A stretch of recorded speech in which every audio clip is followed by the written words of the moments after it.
Hello everybody, I Vinod Yadav welcome you all again on my YouTube channel V and chemistry. जैसा आप सबको पता है कि पिछले 2 लेक्चर से मैंने आपके साथ ये मेरा जो क्वेश्चन पेपर है, जो सीबीएसई का जो सैंपल पेपर है, जो सीबीएसई ने जारी किया हुआ है 2021 एग्जाम के लिए, उसको मैंने स्टार्ट किया हुआ है। इसके 4 सेक्शन थे, मैंने पहले बताया था, section A, section B, section C, section D. Section A को मैं कंप्लीट कर चुका हूँ, जिसमें 16 आपके वेरी शॉर्ट क्वेश्चन आंसर्स होते थे। आज मैं इस लेक्चर में कंप्लीट करूंगा सेक्शन बी, जैसे मैंने हेडिंग डाल भी रखी है ना, सेक्शन बी, जिसमें 2 मार्क का एक क्वेश्चन है आपका, ठीक है। और ये आप सेक्शन बी आपका स्टार्ट हो रहा है क्वेश्चन नंबर 17 से। तो हम शुरुआत करते हैं। देखिए क्वेश्चन नंबर 17 में उसने 2 क्वेश्चन दे रखे हैं।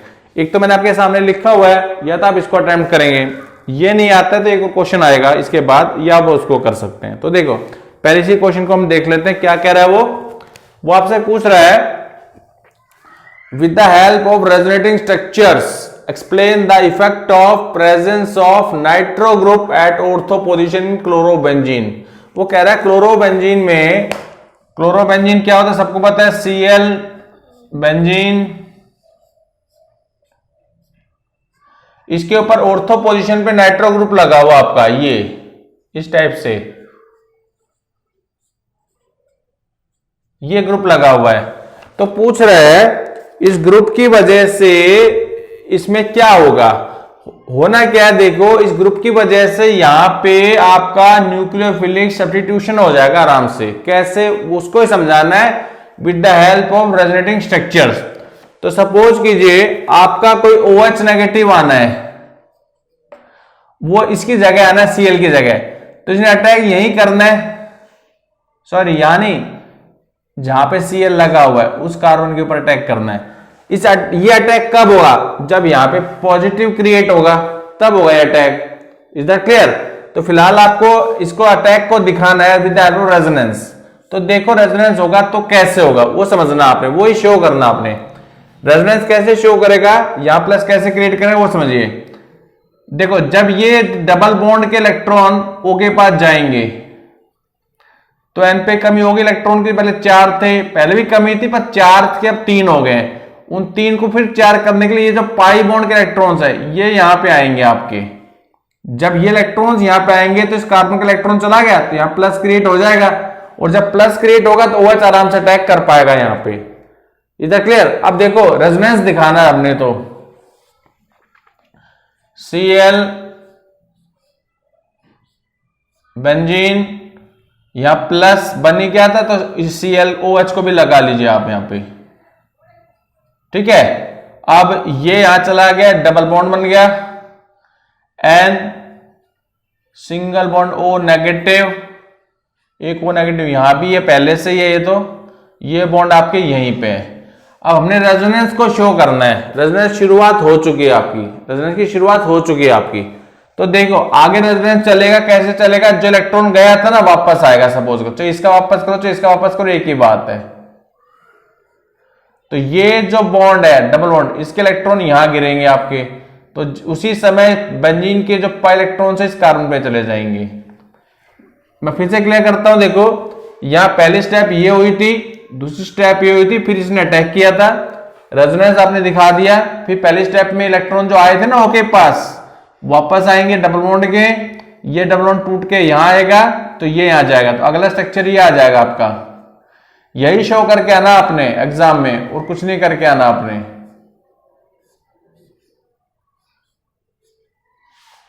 इलेक्ट्रॉन दिखा दीजिए, अब नेगेटिव चार्ज भी दिखा सकते हैं, या डबल बॉन्ड बन गया, या पहले से ही है, या सिंगल बॉन्ड हो गया, ये डबल बॉन्ड O हो गया, ये O नेगेटिव पहले था, प्लस यहां प्लस भी है भैया, प्लस। क्लियर हुई यहां तक बात मेरे ख्याल से आपको। अभी रेजोनेंस खत्म नहीं हुआ है, यह नेगेटिव है यहां पे। अब रेजोनेंस तो अपने बेंजीन में दिखाना ही है, मेन क्वेश्चन तो वही है।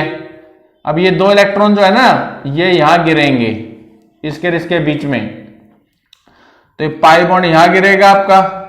तो अगला स्ट्रक्चर क्या आएगा जो आप पेज में आगे बना के आएंगे, OH, ये पहले से लगे हुए सब कुछ यहां पे, डबल बॉन्ड यहां बन गया, ये बना हुआ था। अब आपके 2 इलेक्ट्रॉन यहां आ गए, नेगेटिव चार्ज, ये NO2 लगा ही हुआ आपका, इस टाइप से। क्लियर हुई बात आपको? लास्ट में क्या होगा देखो, आपका रेजोनेंस तो यहाँ पे चलो देखो, ये इलेक्ट्रॉन जब यहां गिरेंगे तो इसके 5 बॉन्ड बन गए, 5 रह नहीं सकते हैं, तो Cl को निकालेंगे, जिसकी जगह OH आया, Cl नेगेटिव के रूप में निकलना फिर आपका बॉन्ड के साथ। तो फाइनल स्ट्रक्चर क्या आ गया आपका, यहां पर रेजोनेंस तो आपका खत्म हो लिया है। फाइनल स्ट्रक्चर ये दिखाएंगे आप, OH बेंजीन, ये और ये NO2। अब देखो, मैं आप भी गलती मत करें, प्लस लगाने हैं अपने यहां पे। तो आपका आंसर ये वाला है जो आपके सामने मैंने लिखा, प्लस में लिख देना Cl माइनस। तो ये इस क्वेश्चन का आंसर है, आपको रेजोनेंस की प्रैक्टिस करनी है। क्लियर हो गया क्वेश्चन आपको? अब 17th क्वेश्चन जो पहले मैंने कराया था, उसके ऑप्शन में एक क्वेश्चन और दिया गया क्वेश्चन पेपर के अंदर, उसको देख लीजिए क्या लिखा है इसने आपको ना 2 कन्वर्जेंस दी है, और आपके लिए एक हिंट, एक बात बताइए कि कन्वर्जेंस 2 स्टेप से ज्यादा नहीं होनी चाहिए आपकी, मतलब ज्यादा से ज्यादा 2 स्टेप की कन्वर्जेंस करनी है। पहला दिया है aniline to chlorobenzene, aniline to chlorobenzene, तो बेहद आसान रिएक्शन है। पहले हम इसकी डायजोटाइजेशन करवा देंगे, NH2, ये हमारी एनिलीन है, इसका रिएक्शन हम कराएंगे NaNO2 HCl के साथ, और कितने टेम्परेचर पे, 273 से लेके 278 केल्विन टेम्परेचर पे जब कराओगे तो डायजोनियम साल्ट बनेगा आपका N2Cl बेंजीन। ये बन गया आपका डायजोनियम साल्ट। अब इसका रिएक्शन आप करा दीजिएगा Cu2Cl2 के साथ, तो क्लोरोबेंजीन आपकी बन जाएगी। ये करके आना इस पहली बार आपको बस, ठीक है जी। वो भी आसान रिएक्शन है, 2 ब्रोमोप्रोपेन से 1 ब्रोमोप्रोपेन बनाना है। तो 2 ब्रोमोप्रोपेन अगर हम लिखते हैं, CH3 CHBr CH3, तो पहला केस ये करना है, Br को हटाना पड़ेगा हमें। अब Br को हटाना है तो हम क्या करेंगे, यहां पे पहले इसका रिएक्शन कराएंगे हम एल्कोहलिक QH के साथ। किसके साथ कराएंगे? एल्कोहलिक QH के साथ, ताकि आपका KBr बाहर हो और वाटर भी बाहर हो, जिसकी वजह से यहां पे प्रोपीन बनेगा। समझ गए? तो सपोज पानी बनाने के लिए H मैंने यहां से बाहर किया है, तो पहले प्रोपीन में लिखूंगा भाई CH3 CH double bond CH2। अब इसके अंदर मैं HBr की एडिशन कराऊंगा in the presence of A peroxide. अगर आपको 11th क्लास का रिएक्शन याद है तो अब आपका जो Br नेगेटिव है इस HBr का, वो उस कार्बन पे जाके लगेगा जिसके पास ज्यादा हाइड्रोजन्स हैं। तो प्रोडक्ट क्या बनेगा आपका? CH3 CH2 CH2 Br। तो ये 2 सिंपल रिएक्शन दे रखी थी कन्वर्जेंस की, जो क्वेश्चन नंबर 17 के उस रेजोनेटिंग स्ट्रक्चर्स के एवज में दिया था। चाहे उसको कीजिएगा, चाहे आपको ये दोनों करने होते हैं। करना एक ही क्वेश्चन है, दोनों नहीं करना है। यहाँ पे क्वेश्चन नंबर 17 खत्म हमारा, ठीक है। ये हमारा क्वेश्चन नंबर 18 है। इसमें एक ही न्यूमेरिकल आपको दिया गया सोल्यूशन वाले चैप्टर में से। आसान न्यूमेरिकल, ध्यान से सुनिएगा एक बार। देखो बड़ी सही, ये आपको ना ग्लूकोज सोल्यूशन दिया गया है। A glucose solution which boils at 101.04 degree Celsius, मतलब आपको टीबी दे दिया गया, बॉइलिंग टेम्परेचर दे दिया ग्लूकोज का। अगर प्रॉपर्ली करें तो गिवन में लिख लेते हैं, boiling point of glucose solution. अगर मैं ए और बी के हिसाब से देखता हूं तो टी बॉइलिंग टेम्परेचर आपको दे दिया सॉल्यूशन का, कितना ये आपको प्रोवाइड कर दिया 101.04 डिग्री सेल्सियस। और टी नॉट बी कितना होता है, जो गिवन में तो नहीं है, आपको पता होगा ना, बॉइलिंग पॉइंट ऑफ सॉल्वेंट, पानी है, आई मीन टू से टी नॉट बी कितना होता है 100 डिग्री सेल्सियस की जरूरत पड़ेगी ना, हमें बताता हूं क्यों पड़ेगी। What will be the relative lowering of vapor pressure? आपको कैलकुलेट करना है relative lowering of vapor pressure, यानी ये आपको कैलकुलेट करना है P not minus PS upon P not, ये चीज कैलकुलेट करनी है हमने, ठीक है। और ये किसके बराबर होती है, ये मोल फ्रैक्शन के बराबर होती है, पता होगा आपको, ठीक है। पर फिलहाल तो कैलकुलेशन करना आपने इस चीज का। और कह रहा है कोई यूरिया सोल्यूशन का कैलकुलेट करना है, और यूरिया सोल्यूशन का जो मोलैलिटी है वो इसके बराबर है ग्लूकोज के। इसका मतलब कि इक्विमोलल दे रहा है ना वो, तो जो मोल इसके आएंगे ना डेल्टा टीबी का यूज करते हुए, वही इसके यूरिया के मान के चलने हैं आपने। तो देखो बेटा जी, सबसे पहले आप क्या करोगे, डेल्टा टीबी का फॉर्मूला लगाया, जैसे मान लीजिए क्या होता है वो, TB minus T not be. Delta TB आपको दिया गया 101.04 टीबी आपको निकालना पड़ेगा, टीबी आपको निकालना पड़ेगा। सॉरी रुको, टीबी तो दिया हुआ है, हमें तो ये कैलकुलेट करना है डेल्टा टीबी। सॉरी, टीबी आपको दिया ना 101.04 और टी नोट भी आपने बोला 100। तो डेल्टा टीबी ये इसको अगर केल्विन में बदल दोगे तो आपका जो आंसर आएगा कितना आएगा, 1.04 केल्विन में ही आएगा आंसर, वैसे भी बताया होगा आपको, ठीक है। तो देखो अब आप डेल्टा टीबी का फॉर्मूला लगाओ पहले। क्यों लगाए, क्योंकि मेरे को कुछ निकालना है, मोलैलिटी निकालनी है, क्योंकि मोलल कह रहा है ना वो। ये तो होगी पहली स्टेप। अगली स्टेप में आप फॉर्मूला लगाओगे, डेल्टा टीबी जो होता ही है के बी मोलैलिटी, डेल्टा टीबी आपका है 1.04, के बी आपको दिया गया है 0.52 इंटू मोलैलिटी। तो मोलैलिटी क्या हो जाएगा, 1.04 डिवाइड बाई 0.52। ध्यान से देखो डबल है इसका वो, तो 2m मेरा आ गया, ये कितना आ गया, 2m मेरा आ गया है, ठीक है। अब आगे कह रहा है you have to calculate this, what we have to calculate this lateral lowering vapour pressure. अब देखो 2m का मतलब क्या है, इसका मतलब है 2 मोल्स है, 2 moles of solute in 1 kg solvent.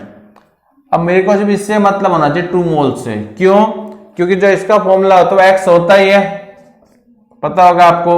Lateral lowering vapour pressure का फॉर्मूला क्या होता है, P nought minus P S upon P nought equal to X, ठीक है। एक्स क्या मोल फ्रैक्शन है, मोल फ्रैक्शन को अगर मैं खोल के लिखता हूं तो क्या लिखूंगा, x2 है ना, ये x2 था, sorry, n2 upon n2 plus n1, ठीक है। अब देखो n2 तो आपका आ गया 2, तो अगर मैं 2 पुट करता हूं अगली स्टेप के लिए, यहां भी 2, और पानी के मोल कितने होते हैं केजी के अंदर, आपको याद होगी वैल्यू 55.5। तो P nought minus P S upon P note कितना जाएगा, 2 डिवाइडेड बाई 57.5। इसको जब हम कैलकुलेट कर लेंगे तो हमारा आंसर आ जाएगा 0.034। ये इसका आंसर है बेटा जी, समझ लीजिए दोबारा से। सबसे पहले हमने डेल्टा टीबी लगाया था, इसको कैलकुलेट करना जरूरी है क्योंकि इसकी यहां जरूरत पड़ेगी मोलैलिटी निकालने में। तो डेल्टा टीबी का फॉर्मूला लगाया, TB minus T nought B, इसका आंसर है 1.04 डिग्री सेल्सियस, और इसका केल्विन में भी यही रहने वाला है, ठीक है। उसके बाद हमने फॉर्मूला की मदद से मोलैलिटी निकाल ली। मुझे कल 2 मोल से मतलब था, और 1 kg सॉल्वेंट का मतलब 1 लीटर पानी, देखा जाए तो kg और लीटर सेम है पानी के लिए, तो इसके भी हमें मोल तो निकालने ही होते हैं। तो वो आपको वैल्यू याद होगी 55.5। तो 2 मोल और 55.5 का इस्तेमाल मैंने इस फॉर्मूला में कर दिया था, x2 के फॉर्मूला में, मोल्स में। तो मेरा आंसर आ गया 0.034। तो ये आपका नेक्स्ट क्वेश्चन हो गया, क्वेश्चन नंबर 18। आपको स्टेप वाइज करके दिखा के आना उसको, ठीक है जी। देखिए 19th क्वेश्चन में एक्चुअली 2 क्वेश्चन है, ये पहले क्वेश्चन के 2 पार्ट हैं। 1 नंबर का ये पार्ट है, 1 नंबर का ये पार्ट है। पहले हम इसको डिस्कस करेंगे, फर्स्ट पार्ट को। पहले पार्ट में क्या कह रहा है वो आपसे कह रहा है आपको क्रिस्टल फील्ड थ्योरी का इस्तेमाल करते हुए आपको इस आयन में जो आयरन आयन है, इस कॉम्प्लेक्स आयन के अंदर जो आयरन आयन है उसकी आपको लिखनी है electronic configuration using crystal field theory.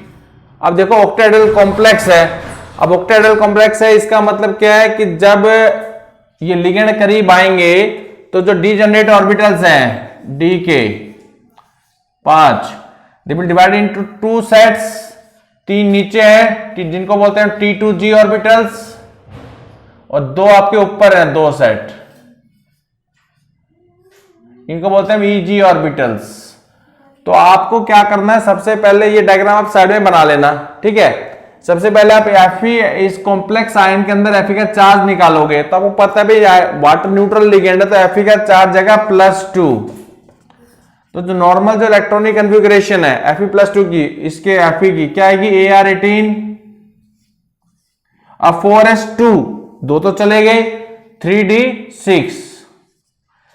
तो Fe+2 के बाद D में 6 इलेक्ट्रॉन्स हैं, तो जब इसके पास लिगेंड नहीं आया था, तो 6 के 6 यहां पे प्रेजेंट है ना, 1 2 3 4 5 6। अब इनको इसमें डिवाइड करना है। आप आप ये देखना, आपने यहाँ पे जो एनर्जी गैप है वो कम है कि ज्यादा है, उसके लिए लिगेंड का नेचर देखोगे। This ligand is a week ligand, this ligand is a week ligand, जिसकी वजह से 6 इलेक्ट्रॉन ऐसे भरने हैं, 1 2 3 4 5 6। ये काम साइड में आपने जैसे कर लिया, तो आपको तो लिखनी इलेक्ट्रॉनिक कन्फिगरेशन। तो इसका प्रॉपर आंसर क्या होगा, T2G में कितने इलेक्ट्रॉन्स है, 4, EG में कितने इलेक्ट्रॉन्स है, 2। आप चाहे तो इसको बना के भी लिख के आ सकते हैं, कोई प्रॉब्लम नहीं उस केस में। तो ये आपका पहला पार्ट हो गया। अब हमने प्रेडिक्ट एक चीज और करनी है कि इसका मैग्नेटिक बिहेवियर क्या है। तो डी में चेक कर लो, अनपेड इलेक्ट्रॉन्स प्रेजेंट है, तो मैग्नेटिक बिहेवियर कैसा है, it is para magnetic. Half mark आपको इसका मिल जाएगा और हाफ आपको इसका मिल जाने वाला है, तो 1 नंबर ऐसे बनेगा आपका, ठीक है जी। अब सेकंड जो क्वेश्चन है, इसका जो सेकंड पार्ट है उसको देखो। ये कॉम्प्लेक्स एक दे रखा है, इसका आयुपैक नेमिंग हमने करना है, आसान है बेहद। तो इसे शुरू करते हैं। अब जो कटायन है, कॉम्प्लेक्स कटायन है, तो ऑब्वियसली शुरुआत लिगेंड से होगी। 2 तरह के लिगेंड्स है, क्लोराइडो है और ये इथेन 1,2 डायमीन है। तो ABCD में क्लोराइडो पहले आता है ना, तो क्या लिखोगे, डाई क्लोराइडो या क्लोरो। फिर ये इथेन डायमीन, डाई इसके अंदर पहले से ही है, अभी 2 बार है, फिर क्या लिखोगे आप, बेस,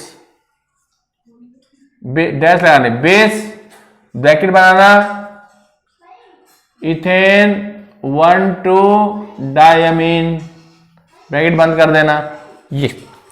ये से लिगेंड्स के नाम लिखे हैं, di क्लोराइडो bis, ethane 1,2 diamine, cobalt. ये जगह छोड़ देना to write down the oxidation state, और लास्ट में आयन क्या लगा है, नाइट्रेट। अगर आप इसकी ऑक्सीजन स्टेट कैलकुलेट करते हो कोबाल्ट की, तो कोबाल्ट का एक्स मान लो, रफ का काम बता रहा हूं, 2 × -1 2 × 0 प्लस में -1 = 0। तो एक्स की वैल्यू आएगी आपकी इतनी, देखो -2, ये तो कैंसिल हो गया, -1 0, एक्स की वैल्यू +3 आ रही है आपकी। तो यहां पे आपको 3 लिखना है। तो ये हो गया इसका आयुपैक नेम, क्या है, die क्लोराइडो bis, ethane 1,2 diamine, cobalt 3 nitrate. तो ये आपके 2 क्वेश्चन हो गए 1 नंबर के। ये क्वेश्चन के ऑप्शन में एक ऑप्शन और दिया हुआ है, उसको भी कर सकते हैं अगर ये नहीं आया तो आपको, ठीक है। देखो इसके ऑप्शन में 2 क्वेश्चन और दे रखे हैं, अगर वो नहीं आता तो इसको करेंगे। यहाँ पे एक आपको ना कॉम्प्लेक्स आयन दिया गया है, उसकी ज्योमेट्री आपको फाइंड आउट करनी है। तो सिंपल सी बात है, आप ना यहाँ पे निकल के निकाल लेना हाइब्रिडाइजेशन। क्या निकालेंगे, हाइब्रिडाइजेशन। अब देखो एक चीज समझो, आप सबको पता है कि अगर 4 लिगेंड लगे हैं, तो 4 लिगेंड लगे का मतलब 4 बॉन्ड बन रहे हैं। 4 बॉन्ड बन सकते हैं, 2 तरह की हाइब्रिडाइजेशन पॉसिबल है, या तो sp3 होगी या होगी dsp2, sp3 होगी या dsp2 होगी। उसके बाद आप चेक, अच्छा ये D कौन सा है, ये D 3D वाला यूज होने वाला है, 4D वाला नहीं यूज होगा। पहली बात तो क्यों, क्योंकि स्ट्रॉन्ग लिगेंड है।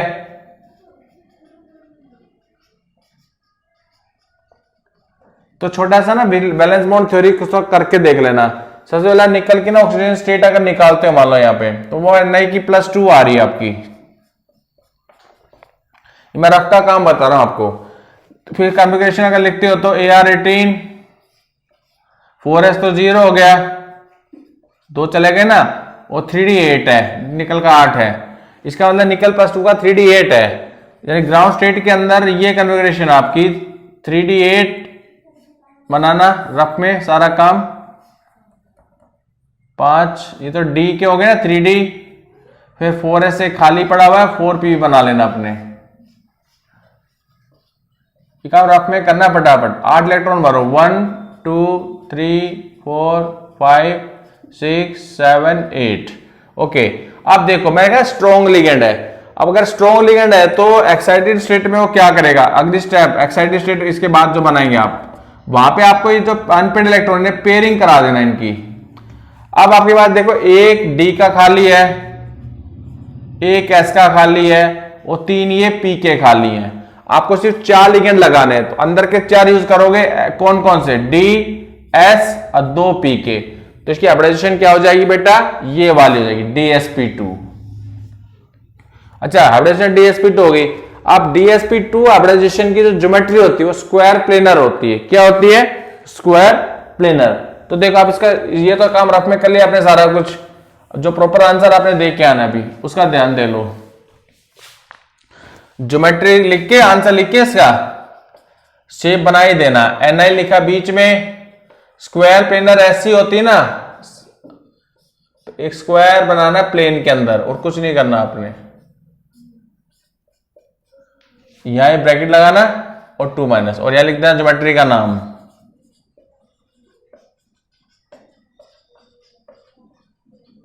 स्क्वायर प्लेनर हो गया खत्म। अगला क्वेश्चन देखो, यहां भी एक कॉम्प्लेक्स आयन आपको दिया गया है, उसका आपको निकालना है स्पिन ओनली मैग्नेटिक मूवमेंट। तो देखो अभी निकालते हैं स्पिन ओनली मैग्नेटिक मूवमेंट भी। स्पिन ओनली मैग्नेटिक मूवमेंट का फॉर्मूला क्या होता है, mu is equal to under root n plus 2। n क्या है, नंबर ऑफ अनपेड इलेक्ट्रॉन्स। तो यहां भी काम करना पड़ेगा, पहले कॉपर का चार्ज निकाल लो। तो कॉपर का चार्ज यहां 2 प्लस ही आएगा क्योंकि ये न्यूट्रल लिगेंड है। तो Cu प्लस 2 लिखा साइड में जैसे आपने। अब Cu प्लस 2 की लिखनी है आपको इलेक्ट्रॉनिक कॉन्फ़िगरेशन। आर्गन 18, कॉपर का, सिर्फ कॉपर का बता रहा हूं, सिर्फ कॉपर प्लस 2 को भूल जाओ। 4s1 3d10। अब प्लस 2 है, एक तो ये गायब हो जाएंगे एस के, एक यहां से भी गायब होगा, तो क्या बचा 3d9। और डी में 5 होते हैं ऑर्बिटल्स, 1 2 3 4 5। 9 इलेक्ट्रॉन भरने आपको, 1 2 3 4 5 6 7 8 9। एक अनपेड इलेक्ट्रॉन है, जब एन की जगह पुट कर देना 1 1 प्लस 2 अंडर रूट 3 का आंसर आप निकाल लेना। ये कितना आएगा, लगभग आपका आंसर आ जाएगा लगभग 1.73। कितना आएगा, 1.73 बोर मैग्नेटॉन। ये इसका आंसर हो गया। तो ये आपका 19 सवाल आसान सवाल थे चारों। 19 क्वेश्चन हो गया। देखिए अगला क्वेश्चन देखिए 20th क्वेश्चन। ये आपको केमिकल काइनेटिक्स में से क्वेश्चन आया है, इसके 2 पार्ट है और इसके ऑप्शन में फिर ये नहीं आता तो एक और क्वेश्चन दे रखा है। तो दोनों क्वेश्चंस करके दिखाते हैं आपको, आसान है। क्या दे रहा है आपको ना, कोई रेट एक्सप्रेशन दिया है किसी इक्वेशन का, के कंजर्वेशन ऑफ a की पावर 1 b की पावर हाफ। आपको ये प्रेडिक्ट करना है इस रेट की मदद से कि रिएक्शन एलिमेंट्री की कॉम्प्लेक्स है। तो एक बार ध्यान कर लीजिएगा, सिंपल सा आंसर लिख के आना है, since order is fractional. Order fractional है तो मोलिकुलरिटी तो फ्रैक्शनल, मोलिकुलरिटी तो फ्रैक्शनल होती नहीं है, इसका मतलब रिएक्शन एलिमेंट्री तो है नहीं। Since order is fractional it suggest reaction is complex. इतना सा लिख के आना बस आपने, ठीक है। अगला क्वेश्चन देखो, इसका आंसर भी आसान रहेगा। ये कह रहा है किसी रिएक्शन रेट में अगर ए और बी की कंसंट्रेशन आप ये लिखते हैं मोल्स पर लीटर, तो के क्या निकालनी यूनिट्स आपको। रेट क्या होता है, change in concentration per unit time.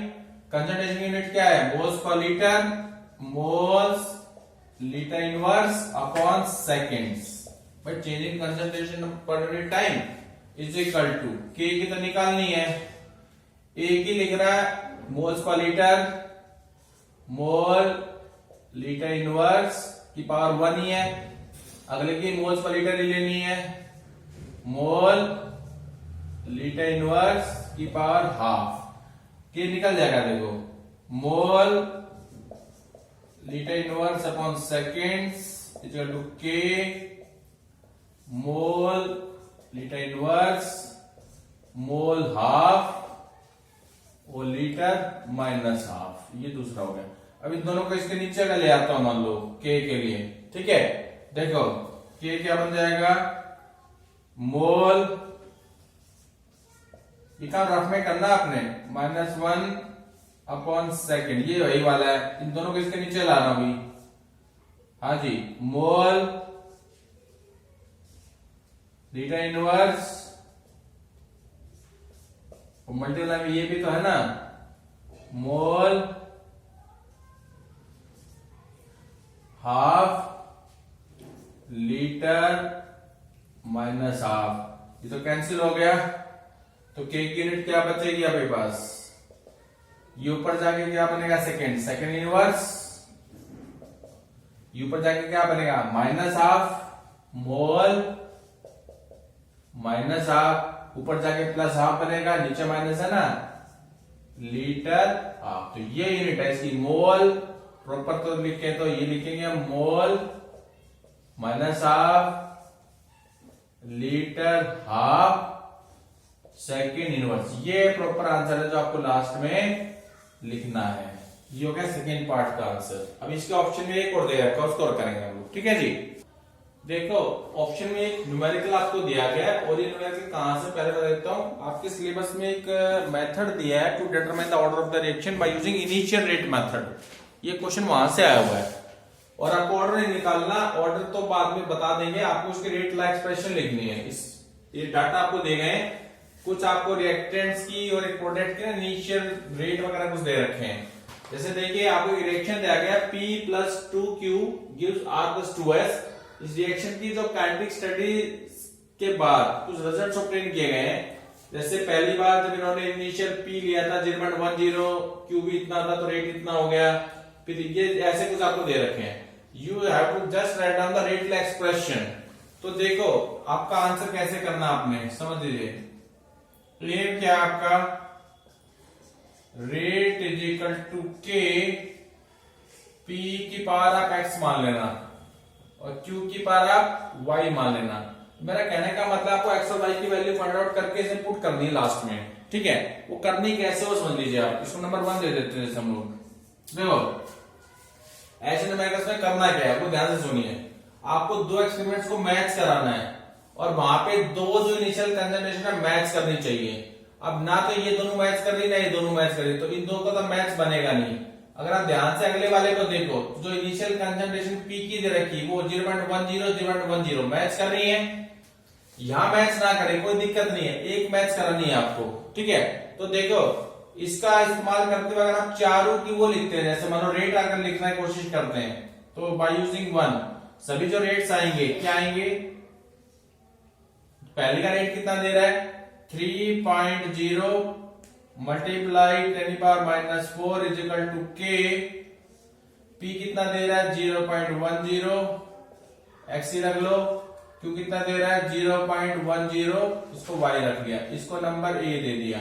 दूसरे के लिए लिखो रेट कितना दे रहा है 9.0 मल्टीप्लाई 10⁻⁴ इज इक्वल टू के।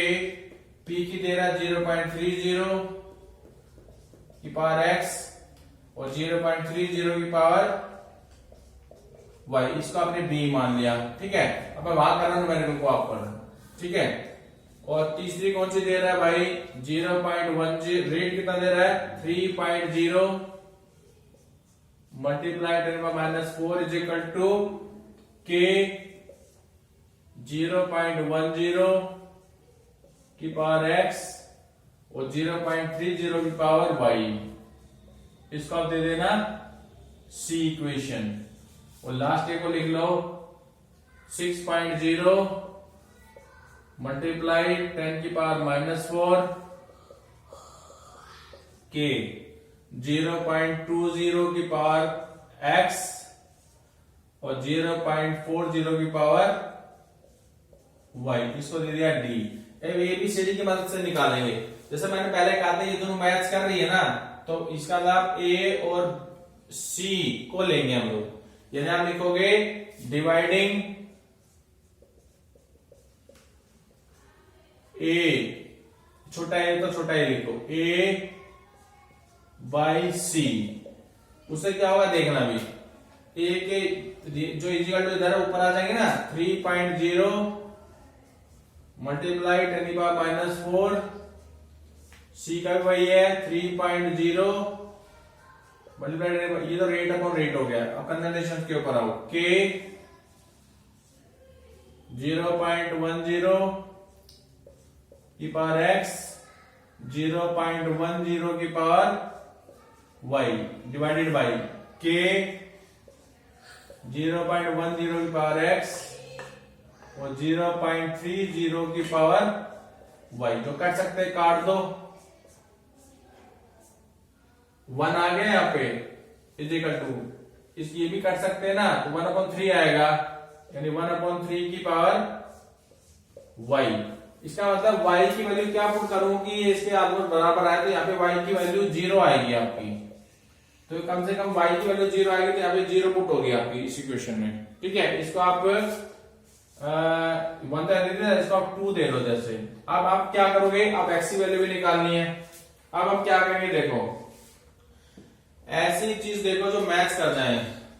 अब ये तो मैच कर नहीं रहे ना आपने, तो हाँ ये दो मैच कर देखो, 0.30 0.30 ऊपर नीचे, जैसे यहाँ 0.10 0.10 थे। तो अब हम सेकंड और थर्ड का यूज करेंगे। सेकंड और थर्ड का मतलब बी और सी का इस्तेमाल करूंगा मैं इस बारी, बी और सी का इस्तेमाल करूंगा। तो dividing B by C, same वैसे ही चलोगे जाकर तुम। तो बी क्या, तो वही था आपका, क्या था 9.0 मल्टीप्लाई 10⁻⁻4 और सी का क्या था 3.0 मल्टीप्लाई 10⁻⁻4 इज इक्वल टू के 0.30 एक्स और 0.30 वाई, और इसका क्या था सी का के 0.10 एक्स और 0.30 वाई। तो यहां पे 3 बचेगा आपका, क्योंकि ये तो कट गया ना, 3 किया 9, 3 तो इस बच गया, के से के कैंसिल, ये भी कैंसिल, यहां भी 3 बचेगा, 3 की पावर एक्स। तो एक्स की वैल्यू क्या आएगी 1। तो देखो y की पावर 0 आ गई, x की पावर 1 आ गई। देयरफॉर नाउ पुटिंग, इसको 2 दे तो 3 दे दो, 2 and 3 in 1। तो 2 और 3 जब 1 में पुट करोगे इसमें, तो रेट क्या आएगा आपका, p की पावर क्या आई थी, सॉरी x की पावर क्या आई थी आपकी 1, y के 0, या तो यहां पे छोड़ के आ जाना, या इसको हटा ही देना। ये आपका फाइनल आंसर है आपका इस क्वेश्चन का, जहां तक जाना था। और ऑर्डर भी कितना आएगा, ऑर्डर भी 1 ही आएगा अगर ऑर्डर पूछे तो, वो तो 0 था।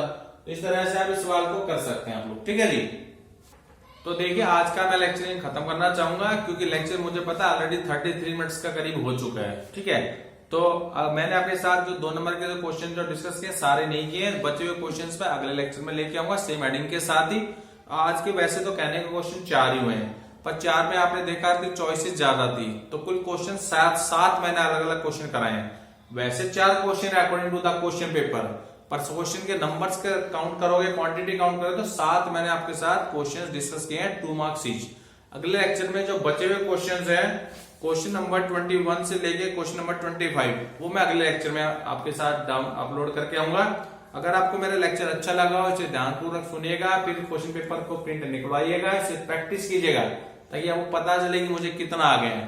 तो अगर आपको लेक्चर अच्छा लगा, मैं दोबारा कह रहा हूं, आप भी मुझे लाइक कीजिएगा, शेयर कीजिएगा, और जो बच्चे पहली बार जुड़े हैं please subscribe my channel. Thank you very much.